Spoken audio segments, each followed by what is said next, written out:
ఆగండి ఇది కిచెనా ఇంకేమైనా అనుకుంటున్నారా? నా కిచెన్ చూసి అయితే భయపడకండి. నిన్నటి వీడియోలో అయితే చెప్పాను కదా ఈ రోజు కిచెన్ క్లీనింగ్ వీడియో అయితే పెడతానని. నార్మల్ గా లేచినాక ఇంట్లో పైన పనులన్నీ చేసేసుకొని టిఫిన్ అయిపోయిన తర్వాత వంట పని కూడా చేసేసాను. వంట పని మొత్తం అయిపోయిన తర్వాత మా వారికి బాక్స్ కట్టి పంపించి మా పాపను పడుకోబెట్టి ఆల్మోస్ట్ ఈవినింగ్ కి స్టార్ట్ చేశాను ఈ వీడియో. ఇంక ఈ రోజు ఆల్రెడీ కిచెన్ క్లీన్ చేద్దామని నిన్నే అనుకున్నా గనుక పొద్దున్నే త్వరగా లేచి స్టార్ట్ చేద్దాంలే అనుకున్నా. ఇంకా పొద్దున అయితే కుదరలేదు. ఇంకా మా పాప పడుకున్న తర్వాత ఒక 1 hour లో గబగబా ఫినిష్ చేసేసుకుందాం అనుకున్నాను. అబ్బా ఎందుకు స్టార్ట్ చేశానా అనిపించింది. ఈ మధ్య కిచెన్ ని పట్టించుకోపోయేసరికి చాలా అధ్వానంగా అయితే తయారైంది. ఇంకా చూడలేక క్లీనింగ్ అయితే పెట్టేసుకున్నాను.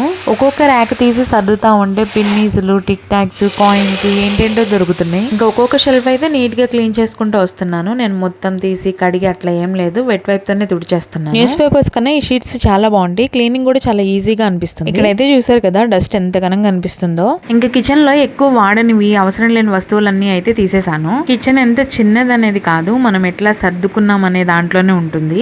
ఎంత సర్దున ఏముందలేండి, ఒక్క వారం రోజులు మళ్ళీ తర్వాత మామూలే. కిచెన్ ఎలా ఉంటుందంటే ఒక మనిషి తిరిగి వంట చేసుకుంటుంటే ఇంకో మనిషి వచ్చి తిరగడానికి ఉండదు, అంత చిన్నగా ఉంటుంది. కిచెన్ లోకి నేను తప్ప ఎవరు రారు గనక నాకు అలవాటు అయిపోయింది, కరెక్ట్ సరిపోయింది. ఇంక వీడియో చూసిన తర్వాత ప్లాస్టిక్ వి ఎక్కువ వాడకండి, అన్ని ప్లాస్టిక్ వి కనిపిస్తున్నాయి అని చెప్పేసి అంటారేమో, నెమ్మదిగా తీసేద్దాము. నాకు గాజువి ఎక్కువ ఇష్టం గానీ ఏమన్నా వాడేటప్పుడు కింద పడి పగులుతాయేమో అని చెప్పేసి ఎక్కువ తీసుకోను. అందులోనే రెంటెడ్ హౌస్ కనుక షిఫ్ట్ అయితే ఉంటాం గనక కొంచెం ఇబ్బంది అవుతుంది షిఫ్ట్ అయ్యేటప్పుడల్లా. ఆల్రెడీ పెద్ద వాటికి బీరువాకి, ఫ్రిడ్జ్ కి, వాషింగ్ మిషన్ కి డెంట్స్ వేశారు. ఇంకా గాజు అయితే అడ్రస్ కూడా ఉండవు, నెమ్మదిగా అయితే మారుస్తాను అన్ని స్టీల్ లోకి. నా దరిద్రం ఎలా ఉందంటే యూట్యూబ్ స్టార్ట్ చేసి ఒక 2 months అవుతుంది. అందులో ఒక 20 days సరిగ్గా వీడియోస్ తీయలేదు హెల్త్ బాగోక. యూట్యూబ్ లో కొత్త మానిటైజేషన్ రూల్స్ అయితే వచ్చినాయంట. 4000 వాచ్ అవర్స్ నుంచి 8000 వాచ్ అవర్స్ కి చేంజ్ చేశారు. 1000 వాచ్ అవర్స్ అంటేనే వామ్మో అనిపిస్తుంది, ఇంకా 8000 అంటే అసలు ఆశలు కూడా పెట్టుకోవడానికి కూడా లేదు. ఇది అయినట్టే. ఇంకా వీడియోలోకి వచ్చేస్తే మొత్తం ఒకటేసారి ముందేసుకోకుండా ఒక్కొక్క షెల్ఫ్ అయితే నీట్ గా క్లీన్ చేసుకుంటూ వస్తున్నాను. ఇంకా మొత్తం వేటి ప్లేస్ లో వాటిని సర్దుకున్నాక కొద్దిగా నీట్ గా అనిపించింది. నిన్న తీసుకున్న ఆర్గనైజింగ్ బాక్స్ అయితే చాలా బాగుంది. అందులో ఇంకా సరుకులన్నీ పెట్టేసుకున్నా, నీట్ గా కనిపిస్తుంది. ఇంక ఇక్కడైతే మా వారు ఆఫీస్ నుంచి వచ్చేటప్పుడు కూరగాయలు, ఫ్రూట్స్, పాపకు బిస్కెట్లు, ఐస్ క్రీమ్ తీసుకొని వచ్చారు. అవన్నీ కూడా నీట్ గా సర్దేసుకున్నాను. వీడియో కనుక మీకు నచ్చినట్లయితే లైక్ చేసి సబ్స్క్రైబ్ చేయడం మాత్రం మర్చిపోకండి. ఉంటా మరి, బై.